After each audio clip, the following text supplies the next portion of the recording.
Guys, SEBI के 2019 के data के हिसाब से 95% इंडियन फैमिलीज आज भी एफडी यानी कि फिक्स्ड डिपॉजिट में इन्वेस्ट करती हैं। वैसे एफडी के अलावा आप स्टॉक्स या क्रिप्टो करेंसी में भी इन्वेस्ट कर सकते हैं, पर एक फाइनेंशियल रिपोर्ट के हिसाब से पिछले एक साल में सेंसेक्स या बिटकॉइन ने काफी नेगेटिव रिजल्ट दिए हैं। ऐसे में एफडी आपके लिए एक बेहतर विकल्प साबित हो सकती है। एफडी में आप अपना इन्वेस्टमेंट डायरेक्टली बैंक्स या एफआई में करते हैं, जिसके पीछे आरबीआई नजर रखती है, तो सिक्योरिटी का कोई टेंशन है ही नहीं।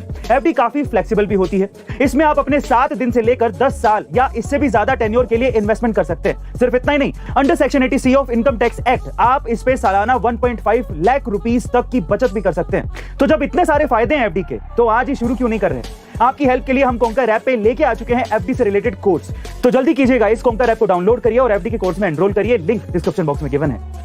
गाइस, प्लास्टिक के बिना लाइफ को इमेजिन करना थोड़ा नामुमकिन है, पर सच्चाई ये भी है कि इसी प्लास्टिक ने हमारे एनवायरनमेंट को काफी ज्यादा पोल्यूट भी किया है। और इसको कंट्रोल में लाने के लिए गवर्नमेंट ने कुछ जरूरी कदम उठाए हैं, जिसके तहत सिंगल यूज प्लास्टिक जो सबसे ज्यादा पोल्यूशन करते हैं, जैसे ईयरबड्स, प्लास्टिक प्लेट्स, कप्स और ये सारी चीजें 1 जुलाई से इंडिया में बैन हो रहे हैं। अब इंटरेस्टिंग बात होगी ये देखना कि हम इन चीजों को अपनी लाइफ में कितना मिस करेंगे, पर अच्छी बात ये होगी कि हम अपने एनवायरनमेंट के लिए अच्छा कर रहे हैं। मैं आपसे सिंपल सवाल पूछता हूँ कि आपको क्या लगता है कि हमें और कौन कौन सी चीजें एनवायरनमेंट को सेव करने के लिए बैन कर देनी चाहिए? कमेंट सेक्शन में जरूर लिखिएगा। और टाटा ग्रुप एक ऐसा नाम है जो कि 132 सालों बाद भी दुनिया की सबसे बड़ी कंपनियों में से एक बना हुआ है। यही नहीं, टाटा ग्रुप ने देश के आम लोगों के साथ अपना जो रिलेशन बनाया है वो काबिले तारीफ है। और इसका एक और एग्जांपल देखने को मिला जब टाटा मोटर्स ने मुनाफा ना होते हुए भी अपने ट्रकों की कीमतों को बढ़ाने से मना कर दिया, ताकि लोग इसे आसानी से अफोर्ड कर सकें। और इसके रिस्पेक्ट में सभी ट्रक वालों ने अपने ट्रक के पीछे ओके टाटा लिखवाना शुरू कर दिया, जो कि आज तक आपको ट्रकों के पीछे लिखा दिखाई देता था। गाइस, इतनी रिस्पेक्ट एक कंपनी या उसे चलाने वाले को तभी मिलती है जब उसमें लीडरशिप, मैनेजमेंट जैसी इंपॉर्टेंट वैल्यूज होती हैं। जैसे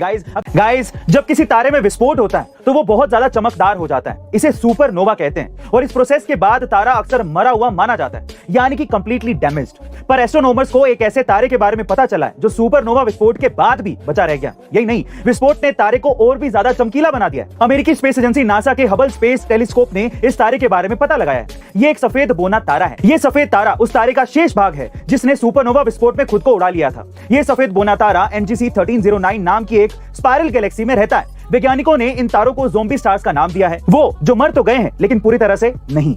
अब ये स्टार्स वैज्ञानिकों को और भी ज्यादा रिसर्च करने में हेल्प कर रहे हैं। गाइस, है ना ये इंटरेस्टिंग फैक्ट?